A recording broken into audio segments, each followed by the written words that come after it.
ang Office of the Solicitor General nanindigang wala ng jurisdiction ng ICC sa Pilipinas. Kaya hindi raw ito tatayong abogado ng pamahalaan kaugnay ng habeas corpus petition ng kampo ni dating Pangulong Duterte. Yan ang agenda report ni Joash Malimban.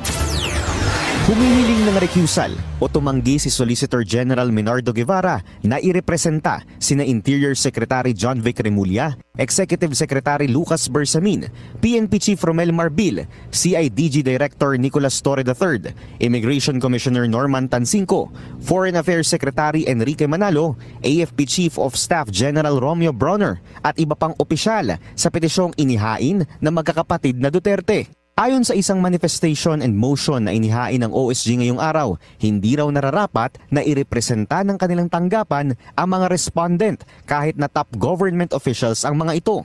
Ang dahilan, matibay ang paninindigan ng OSG na wala ng jurisdiction ng ICC sa sa ating bansa, kaya alam na. Please follow and subscribe. Paki-share na rin po. God bless us all.